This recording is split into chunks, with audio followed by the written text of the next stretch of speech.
നമുക്കൊരു ക്രിസ്മസ് ട്രീയും കൂടി ഉണ്ടാക്കണ്ടേ. അതിനാദ്യം ഒരു കട്ടിയുള്ള പേപ്പറോ അല്ലെങ്കിൽ ചാർട്ടോ എന്തെങ്കിലും എടുക്കുക. എന്നിട്ടത് കോണാക്കിയിട്ട് മടക്കുക കേട്ടോ. മടക്കിയിട്ട് അതിൻ്റെ താഴെ കുറച്ച് കട്ടിക്കിരിക്കാൻ വേണ്ടിയിട്ട് കാർഡ്ബോർഡ് എന്തെങ്കിലും റൗണ്ടിൽ വെട്ടിയിട്ട് താഴെ ഒട്ടിച്ചു കൊടുത്താൽ മതി, കാണാത്ത പോലെ കേട്ടോ. ഇനിയിപ്പോൾ ചാർട്ടോ ഇങ്ങനെ കട്ടിയുള്ള പേപ്പറൊന്നും ഇല്ലയെന്നുണ്ടെങ്കിൽ 3-4 ന്യൂസ് പേപ്പർ ഒരുമിച്ച് വെച്ചിട്ട് മടക്കി കൊടുത്താലും മതി. എന്നിട്ട് ഇങ്ങനെയുള്ള ഈ തോരണങ്ങളില്ലേ, അത് ഇങ്ങനെ ചുറ്റി കൊടുക്കുക. അതിൽ സ്റ്റാർട്ടിങ്ങിൽ എന്തെങ്കിലും മാത്രമാണ് ഞാൻ ഒട്ടിച്ച് കൊടുത്തിട്ടുള്ളൂ കേട്ടോ. ജസ്റ്റ് ഒന്ന് ചുറ്റിയിട്ട് മാത്രമേ ഉള്ളൂ. അപ്പോൾ നമുക്ക് ഈ ഡെക്കറേഷനൊക്കെ സാധനങ്ങൾ ഒട്ടിക്കുമ്പോൾ ഈ ചാർട്ടിൽ ഒട്ടിക്കാൻ പറ്റുമല്ലോ, അല്ലെങ്കിൽ പിന്നെ ഇത് അടുത്ത വർഷത്തേക്ക് നമ്മൾ എടുക്കുമല്ലോ. അപ്പോൾ അതുകൊണ്ട് ഇത് എടുത്ത് വയ്ക്കുമ്പോൾ ഒരു ഭംഗി ഉണ്ടായില്ല. എന്നിട്ട് ഇതെല്ലാം ഒടിച്ചു കൊടുത്തപ്പോൾ ലാസ്റ്റ് കുറച്ച് ഭാഗത്ത് ചാർട്ടിങ്ങനെ കാണാമായിരുന്നു. കുറച്ചല്ലേ നമ്മൾ തോരണങ്ങളൊക്കെ മേടിച്ചുള്ളൂ.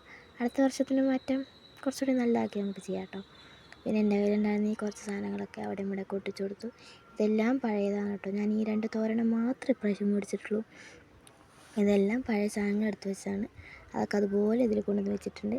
പിന്നെ ഈ ക്രിസ്മസ് ട്രീൻ്റെ തലപ്പത്ത് ഒരു കുഞ്ഞ് സ്റ്റാറും വെച്ചിട്ടുണ്ട്. നമ്മുടെ ക്രിസ്മസ് ട്രീ റെഡിയായി, കുഞ്ഞ് ട്രീ, അത്രയേ ഉള്ളൂ. അപ്പോൾ ഹാപ്പി ക്രിസ്മസ്. അടുത്ത വർഷം നമുക്ക് സെറ്റാക്കാം കേട്ടോ.